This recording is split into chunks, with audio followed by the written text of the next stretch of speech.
Alhamdulillahirrabbilalamin wassalatu wassalamu ala asyrafil anbiya'i wal mursalin wa ala alihi wa ashabihi ajma'in.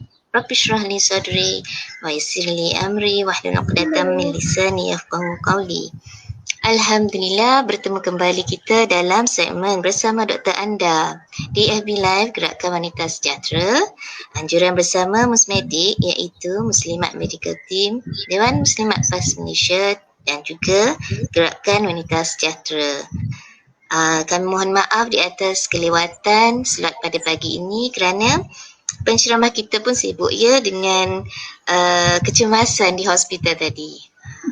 Sebelum saya teruskan, mohon para audiens like, share dan juga follow FB Gerakan Wanita Sejahtera, insyaAllah. Saya ingin membuat sedikit pengumuman di sini.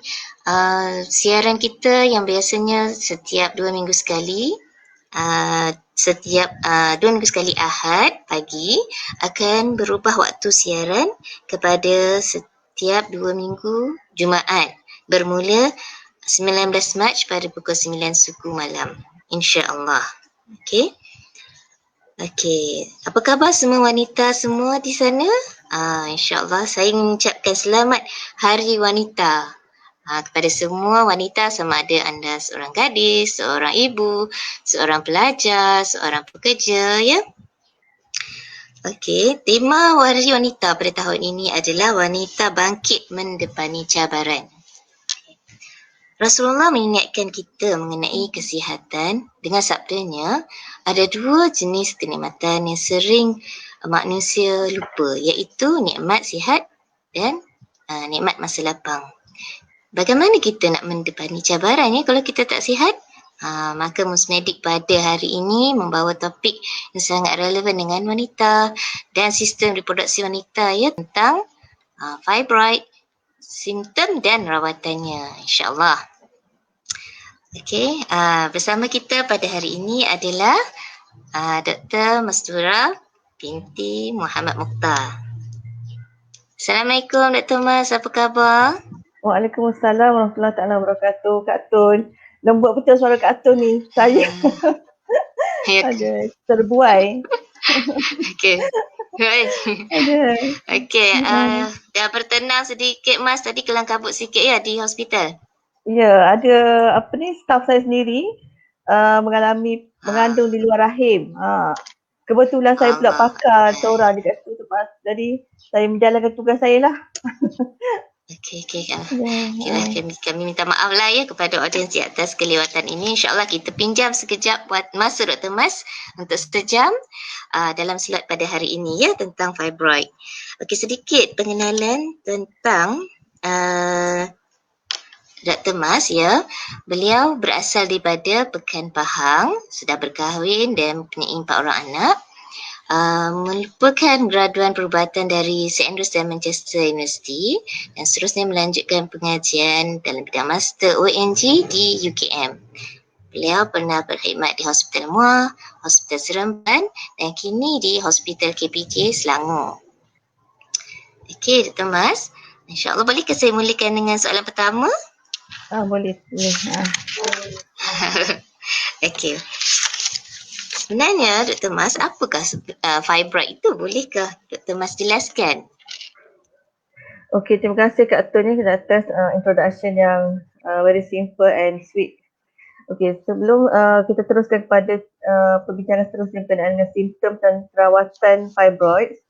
Okey, so ramai wanita yang datang bila berjumpa saya di klinik tanya, fibroid ni kat mana? Dekat rahim ke ataupun dekat ovari? So fibroid ni memang kedudukan dia berada di rahim wanita Dan penyakit fibroid ni memang yang antara yang paling common sekali dapat kepada wanita Okey, fibroid adalah ketumbuhan yang mana kita tahu kalau ketumbuhan, kita kat berkenaan ketumbuhan dia dibagi kepada 2 kan, benign ataupun non-cancerous, yang kedua adalah cancerous. Jadi fibroid adalah non-cancerous ataupun penyakit benign Okey, jadi apakah kalau fibroid ni, kita tengok sebenarnya fibroid ni adalah gumpalan otot rahim, otot rahim dan sel penyambung rahim. Ya, jadi kalau kita tengok gambar yang saya letakkan di slide tu ya, kalau bila buat keratan rentas kepada rahim seorang wanita yang kita buang rahim disebabkan oleh banyak sangat fibroid ni, ya kita boleh nampak dengan jelas kedudukan fibroid tu. Dia memang kita panggil well circumscribed growth ya, kita memang boleh nampak dia punya kapsul dia punya kantung dia ataupun dia punya dinding dia tu kita boleh nampak dengan clear ya. So itulah dia. Fibroid adalah gumpalan sel otot dan sel penyambung rahim. Okey, dan kedudukannya memang pada rahim saja. Dia tak akan duduk di kilang ovari ataupun di fallopian tube ya. Jadi fibroid ni boleh berada di sekitar rahim dan juga di pangkal rahim ya. Okey. Baik, ya. Maka fibroid ini adalah ketumbuhan yang bukan kanser. Baik. Ya, betul. Seterusnya, doktor, siapakah yang berisiko untuk mendapat fibroid ni? Okey. Sebenarnya fibroid ni kebanyakan wanita yang mendapat fibroid kita tak dapat nak kena pasti risiko mereka. Okey. Tetapi sekejap ya. Okey. Tetapi dikenal kita bila buat kajian ni memang kita tahu fibroid ni memang biasanya akan dapat selepas wanita tersebut dapat haid ya ataupun kita panggil pada childbearing age. So majority by 50s ya, 70 ke 90% wanita ada fibroid. Macam tu. Kebanyakan ya, tapi dia dia boleh berlaku pada umur sebelum period lagi ya. Okey, tapi sangat-sangat jarang ya. Okey. Dan kebanyakan wanita yang mendapat fibroid ni mereka tak ada anak. Ya, maksudnya kalau somehow ya, memang kalau kita pernah mengandung, pernah ada anak ya, mengurangkan risiko kita untuk mendapat fibroid. Okay, sejarah family juga memberi contribution ya untuk mendapat fibroid ya, tapi contohnya kalau ibu ataupun mak saudara ataupun adik-beradik ada sejarah fibroid ya, mungkin wanita tersebut boleh ada fibroid juga. Tetapi kebanyakan wanita yang kita jumpa ya di klinik, bila kita tanya sejarah family, kebanyakan dia tak ada sejarah family pun ya. Okey. Dan kajian antara yang lain ialah ya, kajian daripada luar negara ya, mereka mendapati bahawa wanita Afrika ya ataupun kulit hitam ya lebih cenderung untuk mendapat fibroid berbanding wanita kulit putih ya. Mak Saleh lah maksudnya, bukan yang macam orang Malaysia ni ada yang gelap ada. So ni kajian dia luar negara. Okey, seterusnya adalah obesity ya. So obesity sendiri itu pun mencenderungkan seorang wanita untuk mendapat fibroid ya. Jadi kena berhati-hatilah tentang siapa yang obes dia. Kadang-kadang dia ingatkan dia punya perut tu gemuk, lemak, tapi bila datang jumpa kita rupanya fibroid yang dah besar dah ya. Okey, tapi disebabkan oleh obesity, dia punya dinding perut dia tebal ya, jadi dia pun tak dapat nak rasa ada ketulan di rahim atau di bahagian pelvis dia. Okey. Seterusnya wanita yang berisiko untuk mendapat fibroid ialah wanita yang mendapat period pada umur yang awal. Ya, kan kita dengar ada kadang-kadang anak kita sendiri ke ataupun anak-anak saudara kita ataupun anak kawan-kawan kita ke yang dah period pada umur 9 tahun, 10 tahun ya. Dan umur paling awal untuk datang period sebenarnya pada umur 9 tahun ya. Ya. So kalau macam 9 tahun, 10 tahun tu dah mula ada haid, ada period, jadi berisiko meningkatkan risiko untuk dapat fibroid ya kemudian ya. Okey, lepas tu penggunaan perancangan keluarga yang ada hormon ya. Okey, itu pun terbukti secara saintifik ya boleh meningkatkan risiko untuk dapat fibroid. Okey, lagi satu ialah kekurangan vitamin D ya. Okey, baru-baru ni pihak ada researcher ya dia buat kajian untuk wanita Asia ya.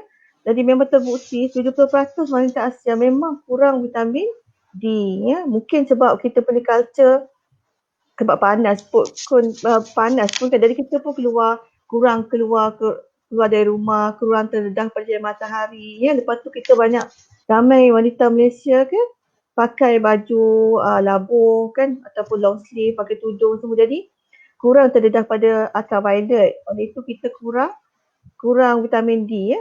Okey. Jadi bila kurang vitamin D, mendedahkan pula kita pada risiko mendapat fibroid ya. Okey. Lepas tu seterusnya adalah diet ya, pemakanan yang tinggi dengan daging, rendah apa ni, buat sayuran hijau ya, buah-buahan dan juga tenusuk ya. Itu pun meningkatkan risk. Okey. Saya rasa orang Malaysia, orang Melayu lah especially ya. Ramai yang suka makan daging kambing, daging lembu semua kan. Jadi memang boleh meningkatkan risiko ya. Okey, yang lain lah minum arak lah ya. Okey. Ya. Hmm. Maknanya kita tengok di sini risiko ni pada wanita yang berumur 50 tu banyaknya mula menampakkan simptom lah, walaupun dalam waktu dia boleh bersalin tu dia dah mungkin berisiko kan. Siapa yang haid awal, okey, yang obes. Menarik juga bila Dr. Mas sebut pasal vitamin D tu kan. Kita ni duduk di negara yang panas tapi boleh mengalami kekurangan vitamin D kan. Ya. Jadi maknanya baik pukul 11 tu ikut Dr. Mas kita kena keluar juga berkebun, bersenam. Tapi masa tu memang orang dah memang tak keluar dah terlalu panas menghampiri ke pukul 12 kan. Betul. Okey, seterusnya saya nak tanya Dr. Mas, apakah gejala dan tanda yang dialami oleh pesakit fibroid ni? Okey. Sebenarnya kan kebanyakan lebih pada 50% ya wanita yang ada fibroid sebenarnya tak ada simptom. Ya. Okey, hanya 40%, 50 ke 60% tak ada simptom. Walaupun besar macam mana pun fibroid tu, ya, mereka tak ada simptom. Mereka datang tu yang tak ada simptom ni kadang macam dia kesan fibroid tu sebab datang nak buat scan untuk mengandung ke ataupun masalah kesihatan yang lain ke, masalah senggugut ke sebenarnya. Lepas tu ataupun untuk cek untuk cek kesuburan ke. Jadi tiba-tiba tengok ada fibroid ya. Tapi dalam 40% ya, wanita yang ada fibroid ni memang mengalami simptom berkait dengan fibroid ya. So sini saya nak terangkan berkenaan beberapa simptom yang common yang biasa terjadi pada wanita yang ada fibroid ya. Okey, yang pertama yang paling common yang paling biasa sekali ialah period yang terlampau banyak ya ataupun terlampau panjang ya. Okey, ini antara simptom fibroid tapi selalunya mereka yang ada fibroid ni, yang ada period yang banyak ni, period mereka regular, maksudnya setiap bulan datang, tetapi flow period tu sangat-sangat banyak ya. So macam mana yang kita doktor-doktor ni kata period tu memang banyak. Jadi kita bergantung kepada patient describe. Kalau macam contohnya bila wanita sebut kata, saya terpaksa tukar pad saya sebab basah sampai memang soak satu pad setiap 1 jam. 1 jam tukar pad, 1 jam terpaksa tukar pad ya. Lepas tu mereka mengeluarkan ketulan darah haid yang besar ya. Kalau setakat besar jari, panjang jari macam tu itu normal. Tapi kalau selalunya kalau darah yang besar tu biasanya separuh tapak tangan tu. Itu kita consider memang darah beku yang besar. Okey. Lepas tu pesakit pun akan kata, saya pakai pad dah, betul dah tapi pasang sampai bocor ya, bocor suar, bocor kain ya. Ada juga pesakit tu sampai meleleh dekat kaki ya. Tu menunjukkan period dia sangat banyak. Okey. Dan ada pesakit tu bila dah terlampau banyak setiap bulan period banyak ya, mereka akan mula ada simptom kekurangan darah ya. Jadi simptom kekurangan darah macam mana? Mula rasa pening, cepat nak pening, boleh lost concentration. Okey, lepas tu ada juga patient yang mendapat kemurungan sebab kurang darah. Ya. Jadi husband ni atau kawan yang akan sekerja ingatkan patient ni moody ke bad mood, murung ke sebab ada masalah. Rupanya sebab dia sangat kurang darah ya. Dia selalu pening, dia tak boleh nak perform ya tempat kerja. Lepas tu dia selalu berasa berdebar-debar, kadang-kadang sakit dada, selalu nak pitam ya. Itu adalah simptom anemia ataupun kekurangan darah ya. Okey, seterusnya ada juga wanita yang datang bukan sebab period banyak tetapi sebab dia rasa macam berat bahagian pelvis ataupun rasa sakit dan ada juga yang datang sebab senggugut ya. Okey, so itu pun antara simptom fibroid ya. Okey, yang seterusnya ialah ketulan di perut ya, ketulan. Biasanya fibroid ni dia punya rasa dia tu ya, rasa dia keras ya. Keras dan dia memang boleh besar. Ada pesakit tu datang memang dah besar sangat. Macam dah mengandung 6 bulan, 7 bulan. Ada yang saya pernah jumpa pesakit datang, dia punya perut dia tu dah macam mengandung 9 bulan dah. Ni biasanya ni makcik-makcik. Kadang-kadang mereka datang, ni macam kes yang saya pernah pernah jumpa di Hostel Seremban dulu. Bila anak balik kampung. Anak kata, mak kenapa perut mak ni besar sangat macam mengandung 9 bulan. Lepas tu anak pun bawa lah maknya pergi ke hospital, ke klinik, rupanya fibroid dah besar macam 9 bulan dah. Ya. Okey. Lepas tu ada juga wanita yang bidan ataupun tukar urut yang perasan. Dia kata, ni rasa macam ada benda dekat perut awak ni. Better pergi jumpa doktor. Rupa-rupa memang ada fibroid ya. Okey. Masalah berkait dengan urin ya, sama ada susah nak buang air kecil ataupun kencing terlampau kerap ya. Biasanya kalau macam ni menunjukkan fibroid tu dah besar sangat. Fibroid tu dah besar, jadi dia menekan ke pundi kencing ya. Jadi bila menekan ke pundi kencing tu tak boleh nak mengisi air kencing dengan banyak. Kan kalau kita biasanya yang tak ada apa-apa ni, kita boleh tahan kencing sampai nak keluar 1 liter lebih. Kita boleh simpan lagi kencing tu. Tapi kalau orang yang ada fibroid yang besar ni, disebabkan tekanan dari fibroid, jadi pundi kencing ni tak boleh mengisi air kencing dengan banyak. Jadi dia kerap kencing. Minum sikit kencing. Minum kencing. Ya, lepas tu ada juga yang susah nak kencing ya. Dah kencing tapi tak puas. Terpaksa tunggu, terpaksa tekan perut dia baru dia boleh keluarkan air kencing tu ya. Okey. Yang lain adalah simptom constipation ataupun sembelit ya. Sembelit yang kronik. Okey. Dia ingatkan dia ada masalah usus ya ataupun kurang minum air ya. Rupa-rupanya bila scan ya nampak fibroid dah besar. Fibroid dia ni menekan ke rektum ya. Menekan ke rektum. Jadi menyebabkan dia punya najis dia tak boleh nak turun. Ya. Okey. Okey, maknanya pelbagai simptom lah tadi ya. Kebanyakannya sebagaimana Dr. Mas cakap tadi, kebanyakannya tak ada apa-apa tanda. Sampai anak perasan kalau perut mak dah nampak ketara buncit. Ataupun yang lebih ada juga sebahagian yang mengalami masalah pendarahan. Itu masalah yang paling utama ni ya. Kalau dia present, maknanya nampak pendarahan yang terlalu banyak sehingga dia boleh jadi pucat. Maknanya tanda-tanda pucat ni adalah berdebar-debar, sehingga dia kurang fokus, pening ataupun sehingga boleh membawa kepada kemurungan ya, betul Mas? Macam-macam komplikasi.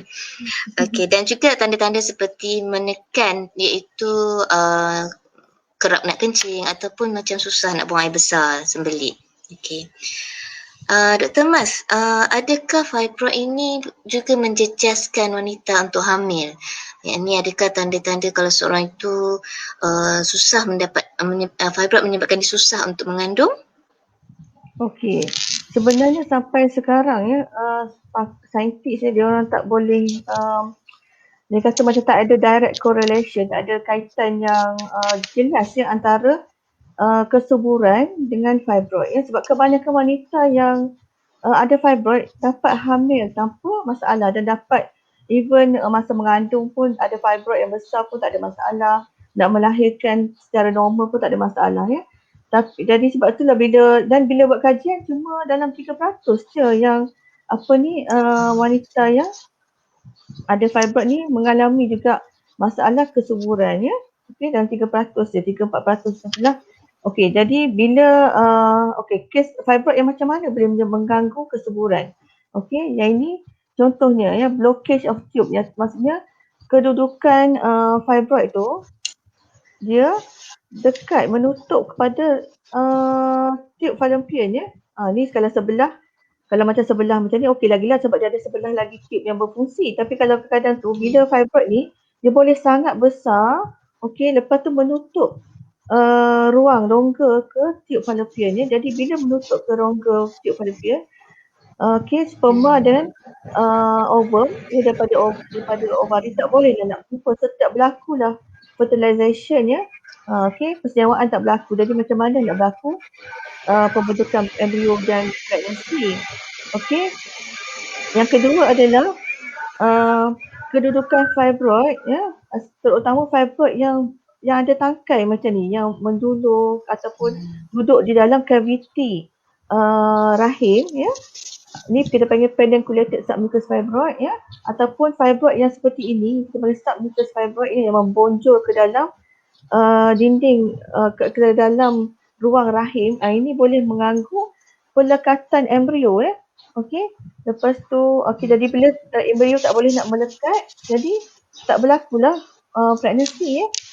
Lepas tu dia boleh juga fibroid yang seperti ini, yang dua dia macam ni, boleh meningkatkan juga keguguran. Bila gugur tak adalah, maksudnya dia tak sempat dah mengandung sampai baby besar lah, tak sempat dah melahirkan. Bila mengandung peringkat awal gugur ya, sebab dia disebabkan oleh fibroid ni.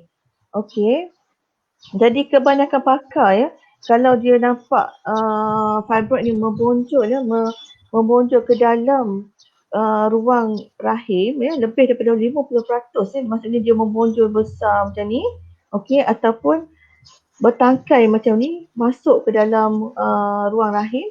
Jadi kita cadangkan untuk buat operation ya. Jadi operation tu kalau kedudukan fibroid macam ni, kita buat operation daripada bawah je ya. Kita buat secara hysteroscopik. Kita akan potongkan ni ya, lepas tu kita akan disectkan ni, potongkan ni juga, keluarkan. Dan bila kita buat operation ni ya, boleh meningkatkan kebarangkalian wanita tersebut untuk hamil ya.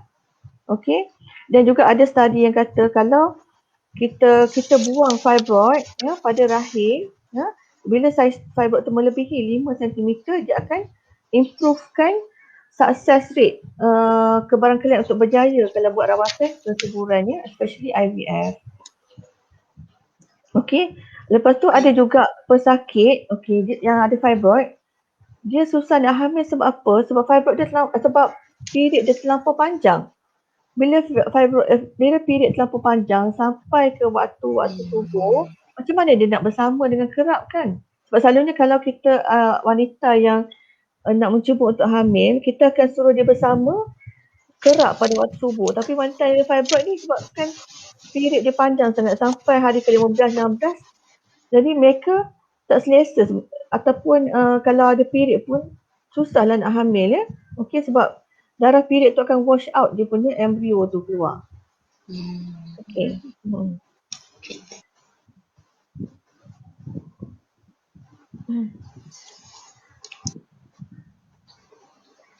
Betul? Sebelum kita pergi seterusnya, saya nak jelaskan sikit berkenaan dengan macam mana doktor nak mengklasifikasikan fibroid ya. Sebelum kita pergi pada klasifikasi fibroid ya, kita berkenalan dulu dengan rahim. So rahim kita ada 3 lapisan ya. Lapisan yang paling luar kita panggil serosa ya, lapisan serosa. Lapisan yang tengah ya, yang banyak otot rahim ya, itu kita panggil lapisan myometrium ya. Lepas tu lapisan yang paling dalam, lapisan dinding period kita panggil lapisan endometrium. Jadi daripada situ kita boleh klasifikasikan fibroid tu macam mana. Kalau macam contohnya yang macam ni, yang fibroid membonjol ke bahagian luar rahim, kita panggil subserosal fibroid. Dan ni pun sama, subserosal fibroid, tapi sebabkan dia ada tangkai, kita panggil pedunculated subserosal fibroid. Macam tu. So kalau macam yang duduk dekat dalam dinding rahim macam ni ya, kita panggil intramural fibroid. Lepas tu kalau yang membonjol ke dalam dinding ke dalam rongga rahim, yang kena pada bahagian endometrium ya, kita panggil submucous fibroid ya. Jadi kalau submucous fibroid ni yang membonjol ke dalam rongga rahim, ini boleh menyebabkan period yang banyak ya. Ni pun sama, submucous fibroid, tapi dia ada bertangkai macam ni, kita panggil pedunculated submucous fibroid. Yang jenis macam ni, yang jenis macam ini membonjol ke dalam rongga rahim, yang macam ni menyebabkan period yang banyak, sangat banyak. Ya, lepas tu boleh menyebabkan senggugut. Ya. Okey, tapi fibroid yang duduk kat luar macam ni ataupun yang duduk dekat tengah-tengah sini, dia jarang mendatangkan masalah kepada wanita tersebut kecuali sangat besar ya. Sangat besar. Kalau sangat besar tu dia menekan ke depan, kencing kerap, kencing susah. Menekan ke belakang, susah nak berak. Constipation. Macam tu. Ya. Okay, baik-baik. Maka kedudukan fibroid itu di mana mempengaruhi ya sama ada pesakit itu boleh mengalami masalah kesuburan ataupun dengan tanda-tanda gejala yang pendarahan yang banyak. Ya, Dr. Mas. Kalau dia duduk kat luar besar macam mana pun dia tidak mengganggu pendarahan, tapi boleh ada simptom gejala menekan pada pergi kencing ataupun sembelit. Ya. Untuk audiens yang ingin bertanya mungkin boleh utarakan persoalan, tetapi insyaAllah kita akan jawab di hujung slot nanti ya. Dr. Mas, boleh kan? Ya. Okey, seterusnya macam mana cara kita doktor memberi diagnosis fibroid ni, Dr. Mas? Okey. So kita diagnose fibroid sebenarnya berdasarkan pada patient apa yang pesakit tu cerita pada kita. Kalau pesakit seorang daripada simptom pesakit lah. Kalau pesakit tu seorang wanita tu dia kata period dia setiap bulan memang banyak ya, dia regular tapi dia banyak. Lepas tu mungkin ada sebukut, mungkin tak ada sebukut ya. Okey, lepas tu dia rasa ataupun dia rasa ada ketulan ataupun dia rasa kerap kencing ataupun dia rasa susah nak buang besar. Jadi simptom sebenarnya adalah penyumbang utama untuk kita doktor mula suspek pesakit tu ataupun wanita tu punya fibroid ke ataupun masalah lain ya. Okey, yang kedua yang paling common lah, yang paling ataupun kata yang paling penting yang untuk kita yang doktor gunakan untuk tengok fibroid ya, untuk diagnose fibroid adalah ultrasound lah ya. Ya, ultrasound. Jadi kalau ultrasound tu dia kita akan nampak fibroid bila kita scan ya. Okey, kita akan nampak clear ya. Memang clear, ada clear margin. Macam ni. Okey. Kita boleh nampak dia punya lapisan luar dia. Dia macam ni ya. Dan kita panggil holy appearance ya, dia macam tu. Ya, dia sebab dia berketul kan, dia padat. Fibroid ni tisu dia memang sama dengan otot rahim tapi dia lebih padat. Jadi kita boleh bila kita scan kita nampak clear. Okey, macam ni. Dia nampak gelap sikit kan. Yang ni adalah dinding rahim yang normal. Dia ni satu fibroid, dua fibroid kat sini. Okey. So boleh nampak clear kan. Macam ni pun sama. Dia nampak dengan jelas kat situ. Dia punya margin dia ya. Okey. Okey, kadang-kadang kita perlukan CT scan ya dalam kes tertentu, especially kalau kita rasa fibroid tu complicated, dia duduk dekat tepi rahim, kita takut kalau kita nak operate tu kita nak pastikan ureter, tiup ureter kita kat mana semua ya. Kadang-kadang kita perlu juga buat CT scan, tapi the first masa nak diagnose cukup dengan ultrasound scan, dia tak perlu CT scan ya, CT scan, MRI. Okey, sesama juga nampak kan clear. Itu margin dia, demarcation dia. Okey, fibroid memang clear. Okey, tapi tak perlu MRI, CT scan semua ya. Biasanya cukup dengan ultrasound ya. Ini kebetulan ni patient ni ya, dia nak buat X-ray untuk masalah lain ya, tapi bila buat X-ray tu, X-ray pelvis tu dia nampak fibroid. Sebab fibroid dia boleh berlaku classification ya, dia boleh jadi macam dot-dot putih tu. So this is fibroid, typical fibroid on X-ray ya. Okey, ni pun sama. Dia nampak margin dia dengan clear. Okey? Yes. Maknanya diagnosis ni lebih banyaknya daripada gejala pesakit itu sendiri. Apabila dengan pendarahan ataupun sistem gejala menekan, Ataupun bila doktor buat scan lah, nampak dengan jelas ya. Jarang-jaranglah perlu CT scan atau MRI ya. Betul? Ya. Adakah pesakit perlu menjalani ujian darah juga, Dr. Mas? Okey. Selalunya memang kita akan buat ujian darah lah untuk pesakit ya. Terutama sekali kalau pesakit tu memang kita nak plan untuk buat operation lah. Okey.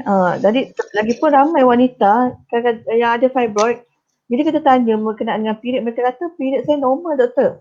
Period saya normal. Sebenarnya mereka dah terbiasa dengan period yang banyak setiap bulan. Ya.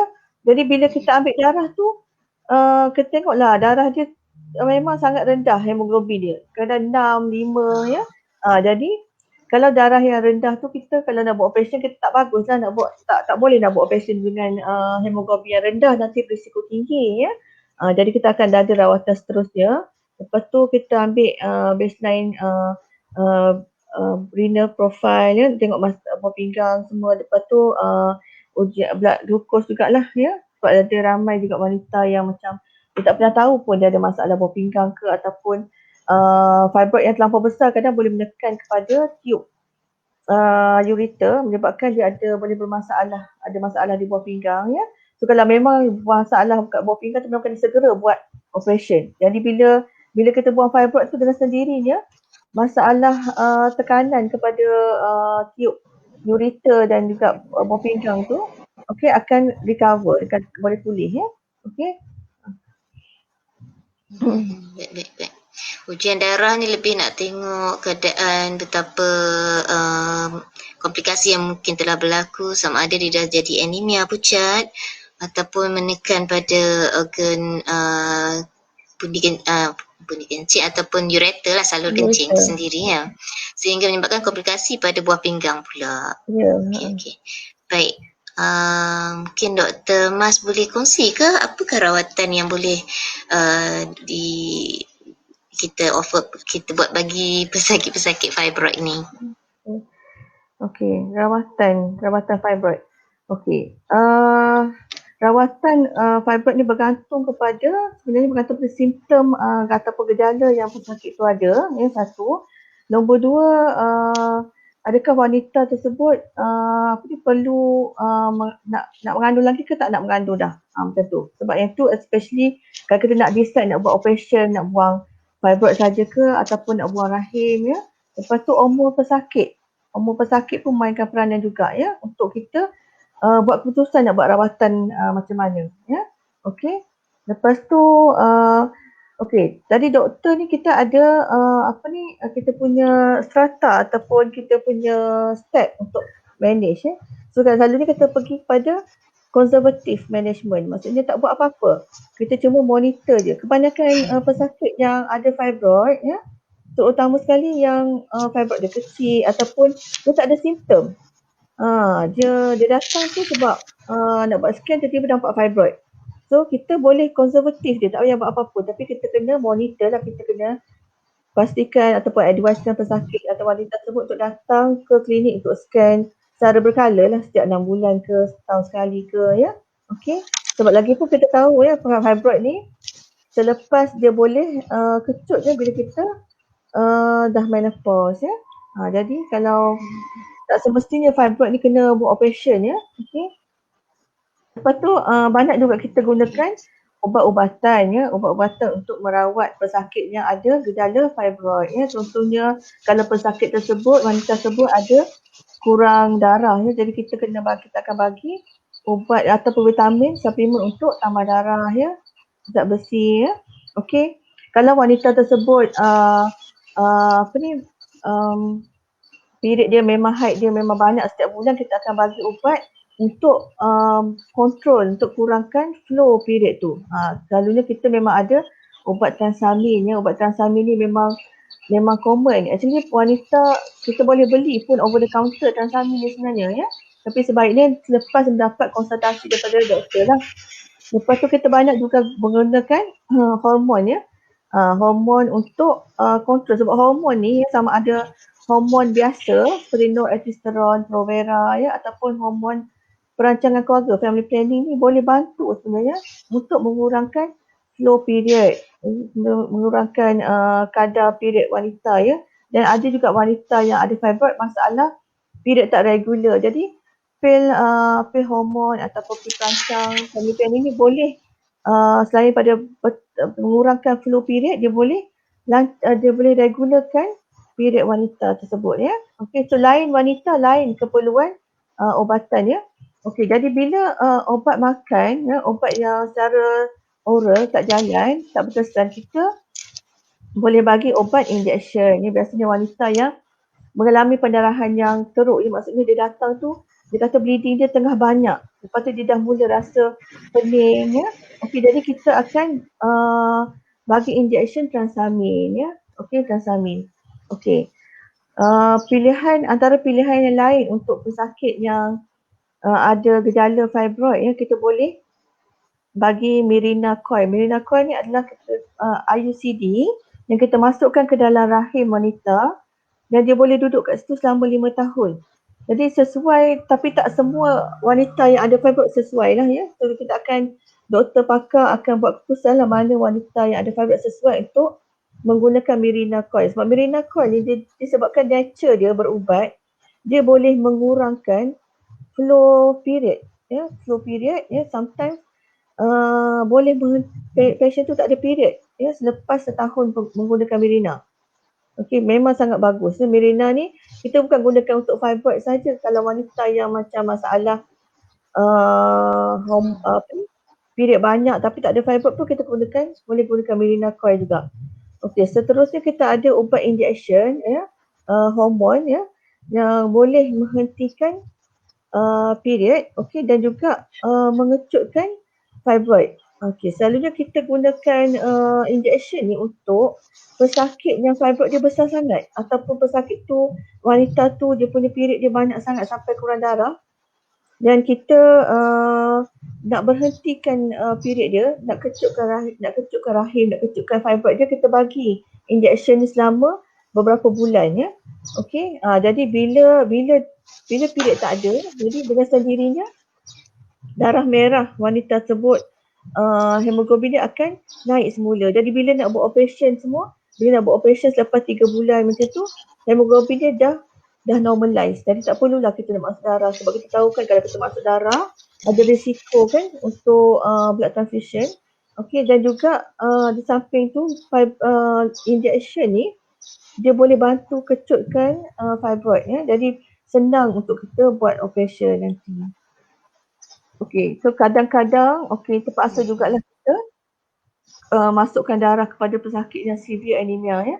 Kadang-kadang kita tak boleh elakkan walaupun kita cuba tak nak masukkan darah ya sebab risiko blood transfusion ya. Okey. Yang ni selalu orang takut lah. Okey, surgery, operation ni. So operation yang melibatkan fibroid ni ada dua. Sama ada kita buang fibroid sahaja ataupun kita buang fibroid dan rahim ataupun kita buang semua fibroid rahim dengan tube fallopian dengan ovari. So macam mana kita decide tu bergantung pada saiz fibroid, simptom pesakit dan juga umur pesakit tu ya. Okey. Dan operation dia ada beberapa cara lah, sama ada kita buat secara buka operation biasa macam operation Caesar tu ataupun secara vagina, secara operation daripada bawah ataupun laparoscopik ataupun mini hole operation ataupun kita buat secara hysteroscopik ya, daripada masuk kamera dari vagina dari cervix semua ya. Okey. So ni hysterectomy, open hysterectomy. Maksudnya buang. Okey, maksudnya rawatan ni banyak bergantung kepada gejala pesakit dan kebanyakannya kita tak perlu buat apa-apa. Melainkan ada yang macam sehingga menimbulkan komplikasi, dia menjadi pucat ke, jadi maksudnya dikawal dengan ubat-ubatan. Sama ada ubat untuk menambahkan darah, ubat untuk mengawal darah dia supaya tidak terlalu banyak, sama ada diberi ubat cucuk juga sekiranya terlalu banyak pendarahan sehingga terpaksa masuk wad, ataupun sehinggalah peringkat kalau dia dah terlalu pucat kena tambah transfusi darah. Okey doktor, maknanya kalau pembedahan itu bergantunglah kepada wanita tersebut jika terlalu besar fibroid dia, tidak lagi mahu mengandung, jadi bergantung operationnya sama ada buang fibroid saja ataupun buang terus rahim dan telur ovaris kami ya. Ya. Okey baik. Okey soalan seterusnya, Dr. Mas, ada tak kalau pesakit yang hamil dan mempunyai fibroid, adakah memberi masalah komplikasi kepada kandungan? Okey. Ini apa ni, macam saya kata tadi, ramai juga wanita yang dapat tahu dia ada fibroid tu bila dia datang nak scan untuk mengandung ya. Okey. Dan kebanyakan wanita yang ada fibroid ya, semasa mengandung tidak ada masalah, tidak ada orang kata simptom ya. Okey. Dan fibroid tu tak mengacau pun kandungan tu ya. Okey, tapi segelintir jarang-jarang lah berlaku. Sebab saya kalau pengalaman saya yang menjaga merawat wanita yang hamil dengan fibroid ni, kebanyakannya mereka hamil dengan seperti normal, okey, dan dapat melahirkan baby secara normal lah ya. Okey. Yang saya pernah jumpa dah setakat saya kerja ni, kita panggil rate generation, itu fibroid tu menjadi sakit. Cuma bila mengandung, kita punya rawatan tu limited lah ya. Kalau pesakit tu sakit ya, kita boleh bagi ubat tahan sakit je lah ya. Dan kadang-kadang bila berlaku rate degeneration ni boleh menyebabkan keguguran ya, dan juga pendarahan dan melahirkan tak cukup bulan lah ya. Okey.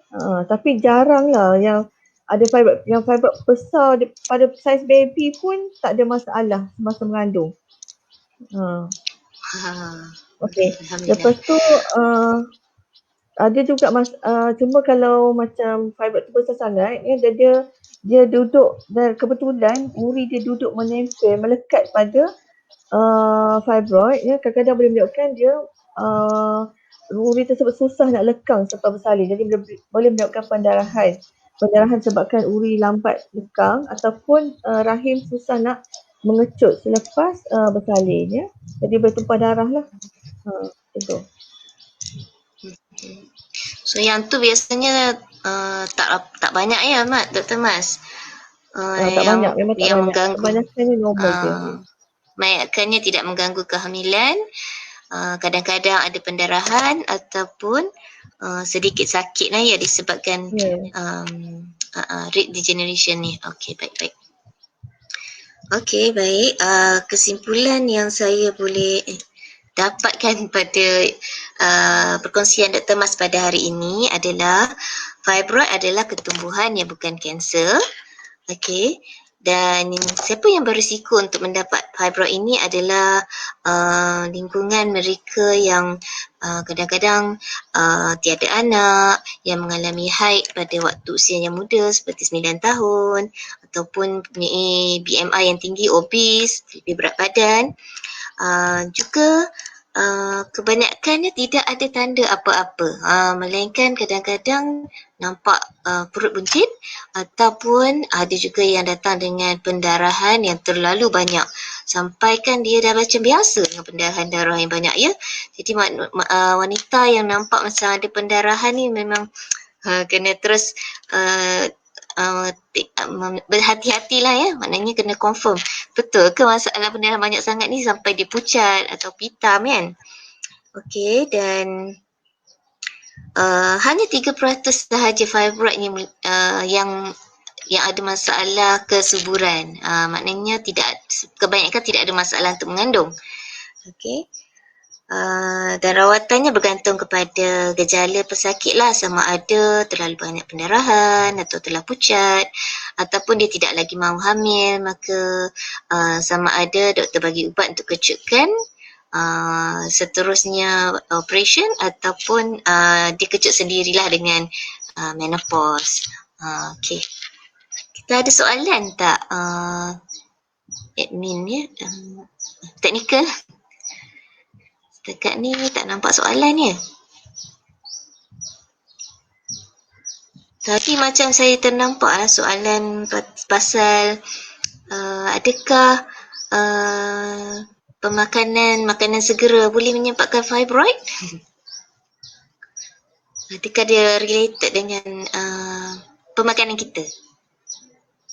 Sebenarnya kalau tak ada kajian yang tertentu menunjukkan kaitan antara pemakanan selain daripada yang saya tunjukkan tadi, yang daging ya, yang kurang, kalau kurang sayur, kurang tenusur, yang tu yang terbukti lah.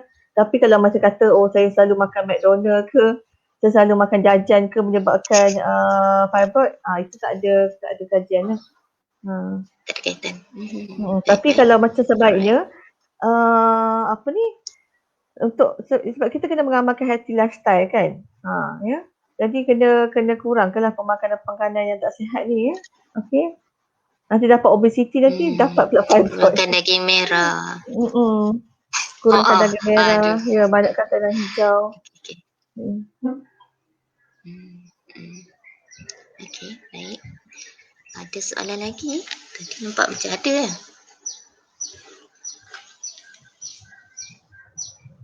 Itu soalan aja ya.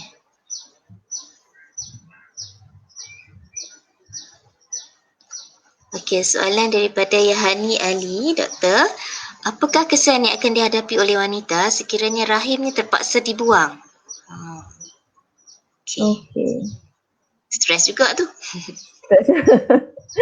Kebanyakan wanita yang memang kalau boleh tak nak dibuang rahim ya. Okey, sebab rahim ni satu organ, kita panggil organ kewanitaan lah. Ya. So mereka akan rasa macam bila dah buang rahim tu, saya macam bukan perempuan lagi, macam tak sempurna kan. Macam tu. Okey, so lagi satu yang kajian yang berkait dengan buang rahim ya. Ni kajian daripada overseas lah ya. Saya rasa kat Malaysia pun dah ada antara sexuality dengan buang rahim ya, especially kalau kita buang rahim tu dengan cervix sekali. Jadi sekarang ni selalunya kalau kita terpaksa buang rahim disebabkan oleh fibroid yang besar ataupun simptom fibroid yang teruk ya, ataupun apa-apa masalahnya ya, kita akan buang sekali dengan pangkal rahim. Jadi kalau ikutkan teorinya di pangkal rahim wanita ni kita banyak saraf-saraf ya. Jadi 40% wanita yang telah dibuang rahim ya, termasuk pangkal rahim, mengalami masalah sexual dysfunction, macam dia rasa tak seronok ya bila membuat hubungan seksual ya. Okey. Tapi ada, kalau tanya saya, kebanyakan wanita yang saya sendiri pernah buat operasi buang rahim, mereka kata tak ada masalah. Tapi susah juga sebenarnya sebab kebanyakan wanita lepas berumur 40 tahun ataupun 50-an ataupun 60-an, mereka dah tak berapa frequent daripada segi modal sexual intercourse semua tu kan. Jadi susah juga nak assess. Ada juga yang masih takut, lama dah lepas tahun buat operation pun tak ada bersama lagi sebab takut. Ya. Itu je. Dari segi macam bila dah buang rahim tu maksudnya automatically putus haid lah ya, menopause lah ya. And then kalau wanita tersebut belum menopause lagi, contohnya 40 tahun, 45 tahun kita terpaksa buang rahim, walaupun kita tak buang kilang ovari, sebab kita tahu kilang ovari tu penting untuk menghasilkan hormon kewanitaan ya. Ya, kalau pasien yang macam muda lagi kan, kurang daripada 45 tahun, kita buat operation buang rahim, kita cuba preservekan ovari dia, tapi mereka boleh kilang ovari tu boleh tak berfungsi awal disebabkan kita dah kacau salur darah dekat sekitar kilang ovari tersebut. Ya. Sebab kalau macam yang penting sebenarnya daripada rahim ni, organ wanita kita adalah ovari, sebab ovari itu menghasilkan hormon estrogen, progesteron ya. Jadi bila kita dah menopause, dah betul-betul putus haid, ovari kita dah tak berfungsi, kita mula mengalami penuaan lah. Estrogen kita dah tak ada, so breast kita akan sagging, kita punya kulit pun akan menipis, berkedut ya. Lepas tu organ peranakan kita akan kecut ya, kita akan mengalami kekeringan ya. Okey, macam tu. Jadi estrogen ni estrogen dari kilang ovari ni sebenarnya menjaga kita. Sebab tu untung kalau wanita yang menopause lambat Ya, sebab dia ada protection. Estrogen tu protect juga wanita daripada sakit jantung dan osteoporosis ya. Jadi walaupun ada wanita yang nak jadi lelaki, tapi sebenarnya menjadi seorang dilahirkan seorang wanita ni menjadi untung. Sebab tu kalau kita tengok sensus ataupun statistik orang yang dapat sakit jantung ramai pada lelaki. Ya, bukan pada perempuan sebab perempuan ni dah ada protection hormon estrogen ya. Okey.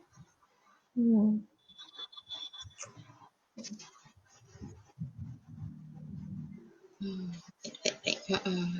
Ya. Okey, soalan seterusnya dari Nur Azia Kamarudin.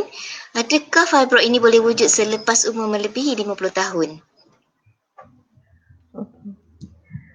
Okey, selagi sebenarnya dia boleh berlaku pada bila-bila masa selepas kita Mas datang nampak ke haid. soalan tu? Nampak? Sebenarnya fibroid ni boleh wujud selagi wanita tersebut ada haid.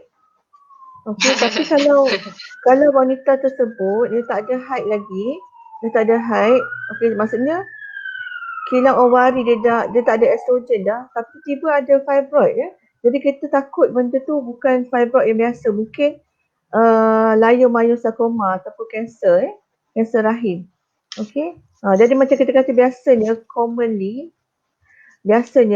ni dapat selepas wanita tersebut datang haid ya, sampai dia umur dia menopause. Ya, sebab fibroid ni dia bergantung pada dia wujud sebabkan hormon ya. Okey. Jadi bila seorang tu dapat kesan fibroid dia selepas umur 50, maksudnya dia pernah scan dulu, tak pernah ada ketulan dekat rahim. Tiba-tiba lepas 50 ada dan dia sebenarnya dah putus haid, jadi dia kena segeralah jumpa doktor, takut sebenarnya ketulan yang nampak tu sebenarnya bukan fibroid, dia mungkin leiomyosarcoma ataupun kanser fibroid, kanser rahim.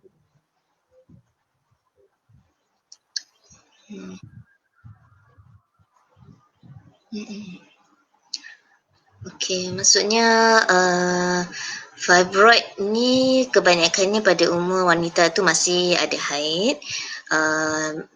Sebab dia ada faktor hormon di sana, hormon estrogen. Tapi sekiranya melebihi umur 50, kita harus berhati-hatilah. Ketumbuhan yang tiba-tiba sama ada ia menjadi tanda-tanda ia boleh jadi kanser. Okey. Dan juga apa lagi ya? Ada soalan lain lagi? Sebelum saya nak buat kesimpulan. Okey, nampak macam tak ada lah. Kita pun dah menghampiri sejam dah ya. Kita ambil masa Dr. Mas. Okey, kesimpulan yang saya boleh. Okey, ada satu lagi soalan ni. Dari Yahani Ali, doktor, pernah tak ada kes yang wanita itu tiada tanda-tanda yang doktor bagi tahu tadi tapi ada fibroid? Okey. Macam ada tadi doktor sebut ni?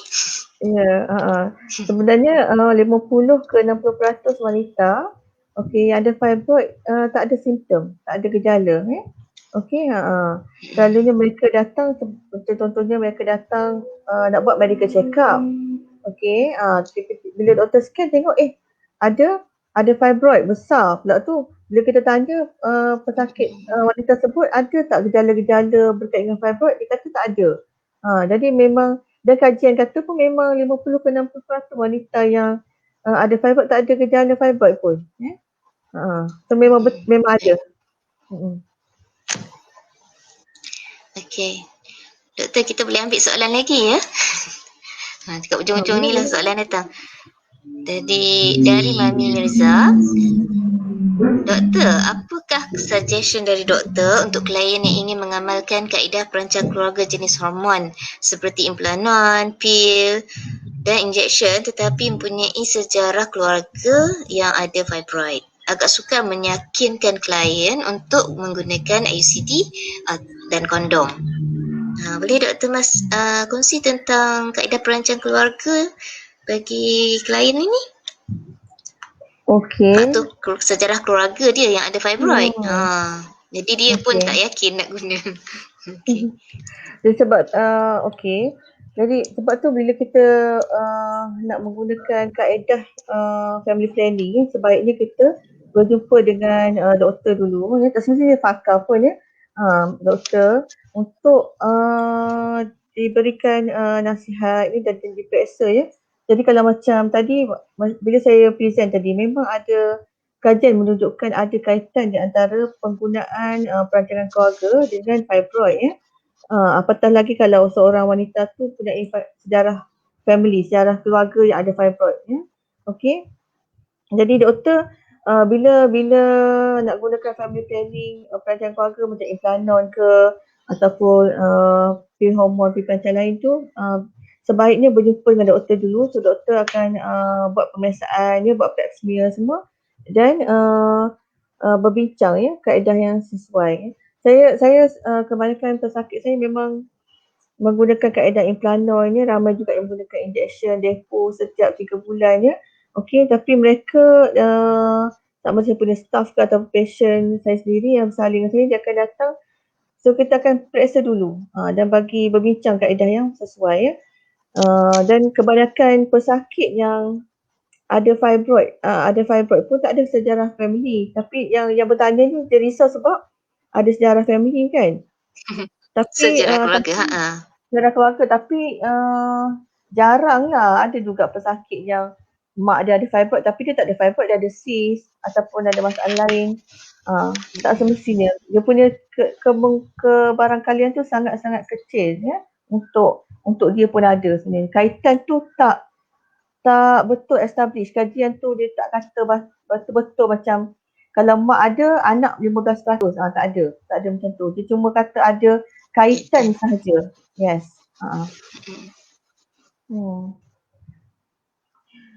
Okey, kebanyakan wanita yang Tapi macam tidak menyebabkan dia pun lebih berisiko. Tidaklah ya, tidak ada kaitan. Dia lebih berisiko untuk dapat fibroid juga. tak ada direct relationship lah. Kaitan tu pun ada kaitan lah, ada risk sampai sangat-sangat kecil lah. Dan kebanyakan wanita yang yang ada fibroid, anak-anak dia tak ada fibroid pun ya.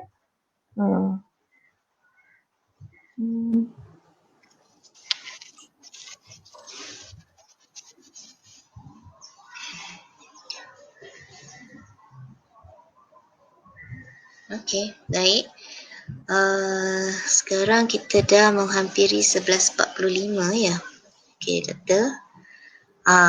Okey, soalan lagi dari Nur 7. Assalamualaikum warahmatullahi doktor. Kalau period normal je sebelum dan selepas kahwin, tapi dah masuk 5 tahun masih tiada rezeki zuriat, adakah itu boleh dikatakan ada fibroid? Okey, waalaikumsalam warahmatullahi Tak ada wabarakatuh. apa-apa. Normal je period dia. Kepada Puan Nur 7. Nur 7 Tapi ni. 5 tahun masih tidak hamil. Okey. Sebenarnya tadi dalam slide tadi cuma 3% sahaja ya wanita yang mengalami masalah kesuburan yang ada fibroid ya. Yang lain tu tak ada fibroid ya. Okey, dan kita kena ingat ya faktor kesuburan ni dipengaruhi disebabkan oleh 3 faktor ya. Sama ada faktor kurang wanita tersebut yang kurang subur, ataupun nombor 2 sama ada suami dia yang kurang subur, ataupun nombor 3 ialah gabungan kedua-duanya tak berapa subur. Subfertile kita panggil, tak berapa subur ya. Jadi cuma kita punya culture ataupun kita punya orang kata apa ni? Culture kita selalu menyalahkan ataupun selalu menyalahkan wanita ya kalau tak mengandung kalau tak mengandung, susah nak mengandung tu mesti salah wanita tersebut. Ya sebenarnya ramai juga yang pasangan yang datang untuk rawatan kesuburan tapi masalah kesuburan tu disebabkan oleh lelaki ataupun suami ya. Okey.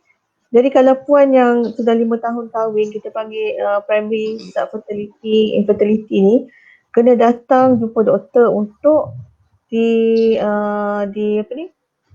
dikenal pastilah kenapa, apa penyebab kepada susah nak mengandung tu ya. Okey, kebanyakan wanita macam saya kata yang 93% lah, lebih pada 90% wanita yang tidak hamil ya, dah kahwin lama tak hamil ni bukan disebabkan oleh fibroid ya, mungkin faktor hormon ya, faktor hormon ataupun faktor suaminya, okey, ataupun faktor dia punya ovulation ya, okey. Jadi kena datang periksa dengan doktor dulu sebelum dia assume ataupun dia rasa dia tak mengandung sebab ada fibroid. Ya.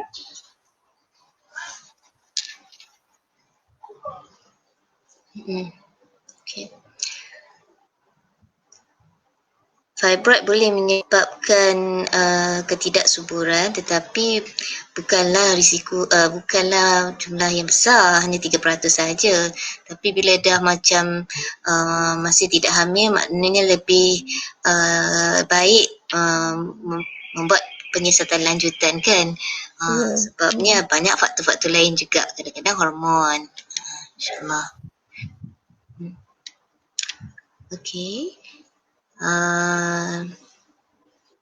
Kalau ada soalan lagi tak kat belakang? Sekejap ya, saya tengok.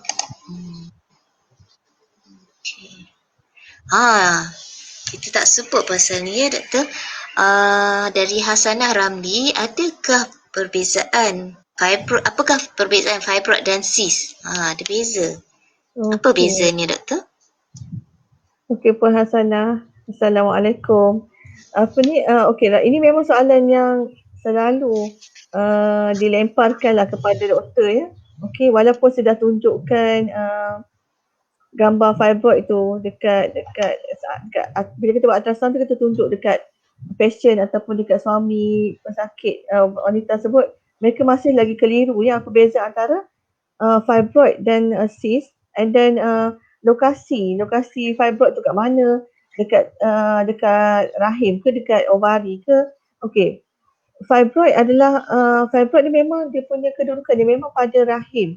Ya, dia takkan berada di ovari. Yang boleh berada di ovari adalah cyst ataupun cyst ni atau ketumbuhan okey di kilang ovari. So kilang ovari kita terletak di kiri dan kanan rahim kita. Okey, dan cyst ni ada beberapa jenis ya. Biasanya yang paling biasa sekali cyst ni dia kandungan dia adalah air ya. Tapi fibroid ni dia adalah daging. Dia adalah otot rahim ya. Jadi dia kena berada di rahim. So kalau kita scan dia akan berada di kedudukan tengah-tengah pada rahim ya. Ya. Kalau macam cyst dia duduk di ovari. So ovari biasanya yang paling biasa sekali cyst ni dia kandungan dia adalah air. Jadi kalau bila kita scan kita nampak hitam color dia. Kalau fibroid ya kita nampak dia ketulan macam apa ni putih lah sebab dia daging, dia padu ya, dia padat.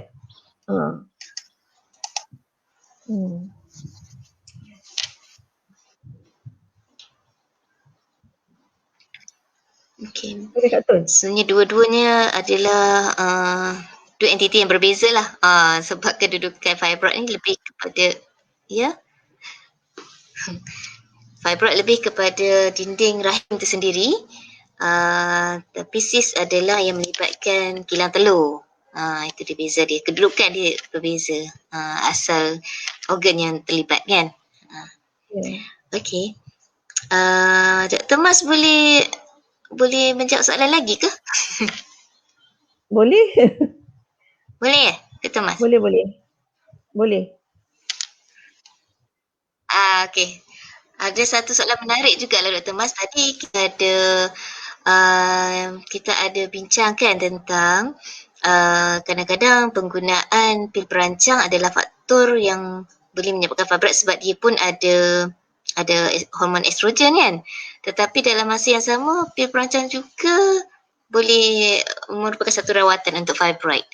Adakah Dr. Mas jelaskan ini daripada soalan dari Suzaini Mat Daud. Okey Suzaini, sebenarnya kaitan antara hormon sintetik hormon daripada perancang keluarga dan fibroid ni dia kaitan tu tak jelas sebenarnya. Okey, secara teorinya boleh menyebabkan fibroid tu membesar ya, tapi secara praktikalnya dia boleh sebab hormon yang daripada perancang keluarga ni ya, yang kita sama ada hormon daripada ubat kita makan, perancang keluarga yang makan ataupun perancang keluarga yang disuntik ya, ataupun yang disusuk implan dan semua tu dia adalah hormon sintetik ya. Jadi kaitan tu dia tak kuat.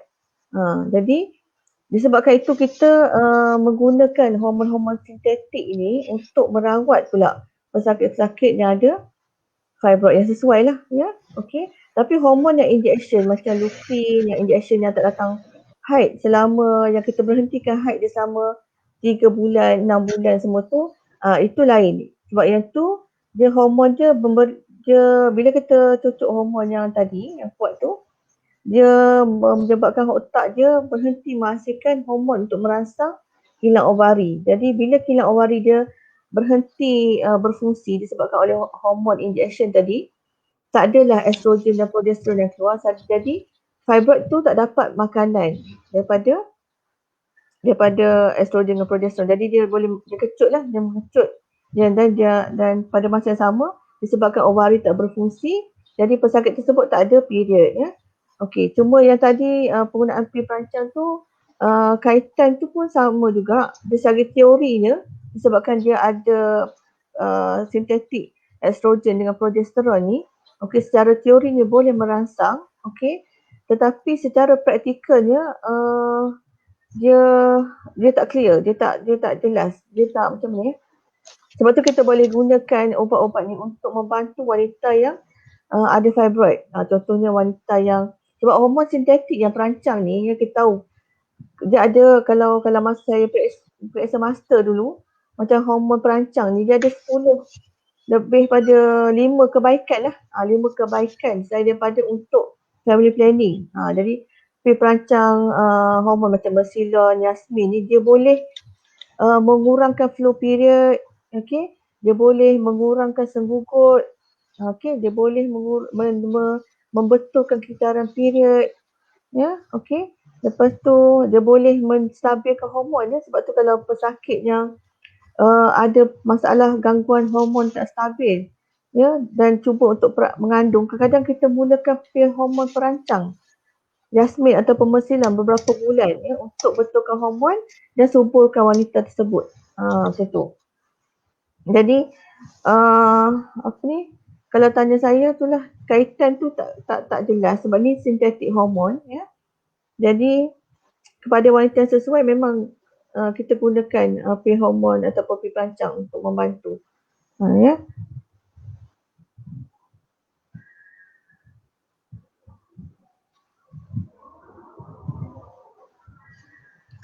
Okey, maknanya walaupun dalam pil perancang ada juga hormon estrogen, tetapi dari segi praktikalnya yang kita nampak hormon itu boleh menyebabkan kitaran haid dia lebih teratur, kitaran haid dia kurang, jadi boleh memberi lebih banyak kebaikan.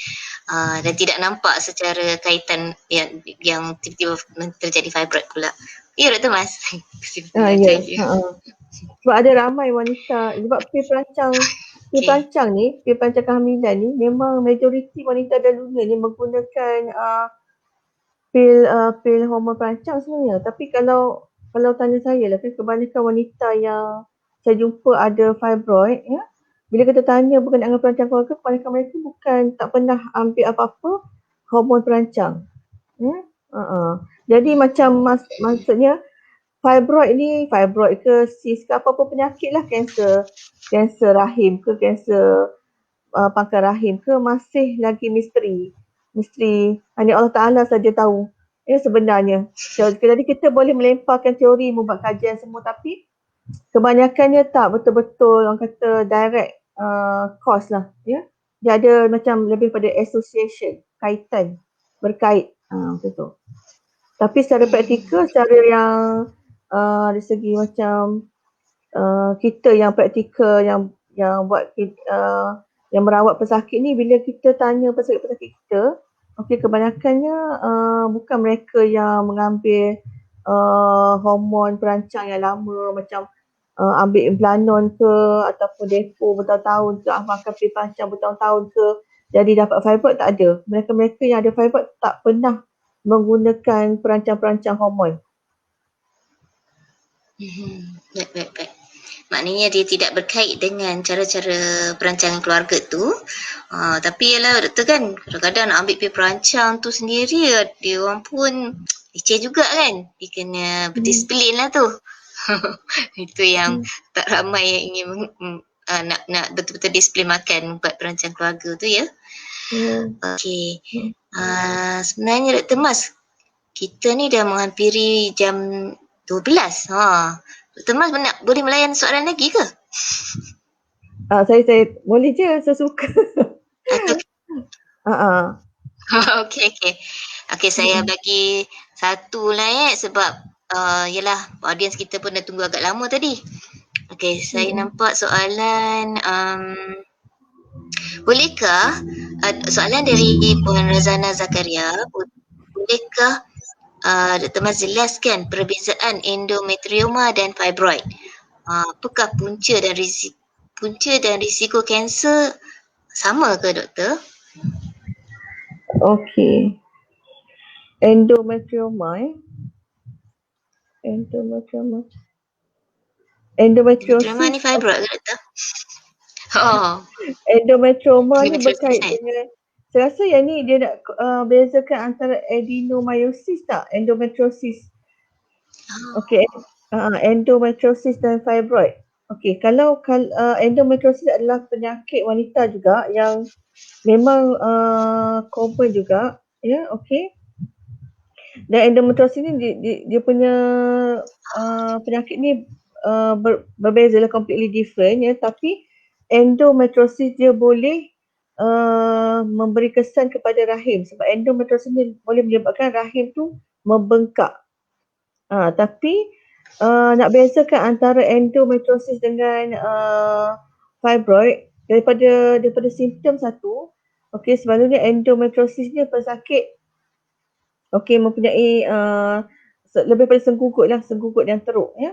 Kadang-kadang bila ataupun biasanya bila endometriosis dah menyebabkan rahim dia bengkak, dia akan mendapat masalah period yang banyak juga.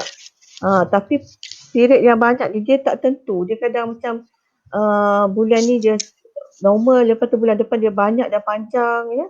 So beza dengan fibroid pula, fibroid dia period yang regular tapi banyak setiap bulan. Ya, tapi dia tak panjang macam adenomyosis ataupun rahim bengkak.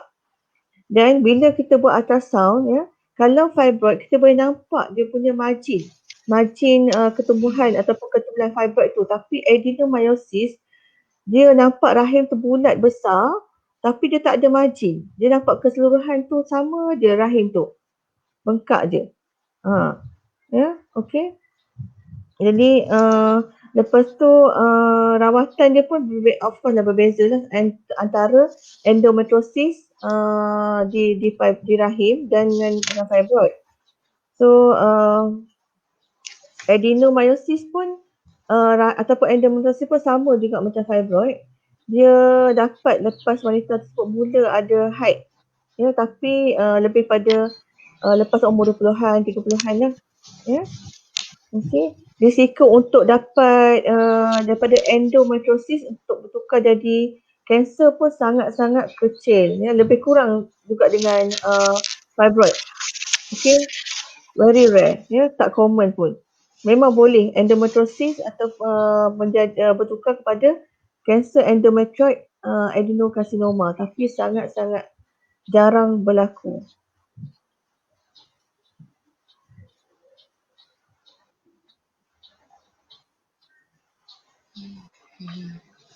Okey, baik. Perbezaan dia tu adalah kedudukan dia juga ya doktor. Rahimnya yang bengkak, endometriosis adalah bengkak rahim. Tetapi dia tidak jelas kedudukannya di rahim tu ya. Ya. Dan sama kedua-duanya dengan fibroid, tidak ada kaitan ke arah kanser. Sebab fibroid ni daripada awal tadi kita cakap dia adalah ketumbuhan yang bukan kanser. Okey, baik.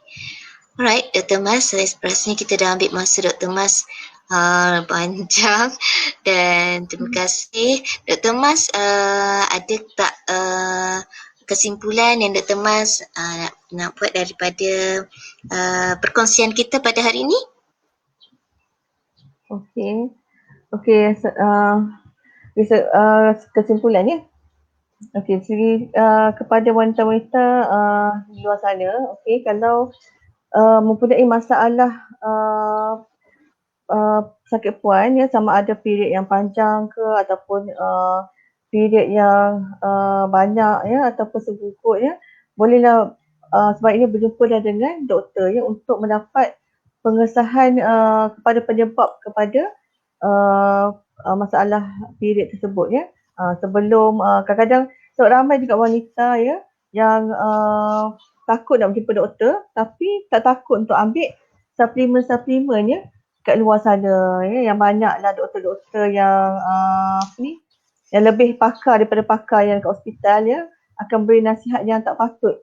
Kalau mata sebut contohnya kata period banyak, dia akan bagi pula kata okey cuba jamu ni, cuba suplemen ni ya. Jadi sebaiknya wanita yang ada masalah berkait dengan masalah sakit puan ya, period yang banyak, senggugut ke, lambat mengandung ya, okey.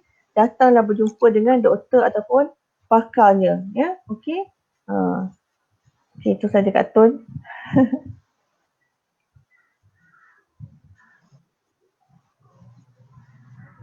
Baik.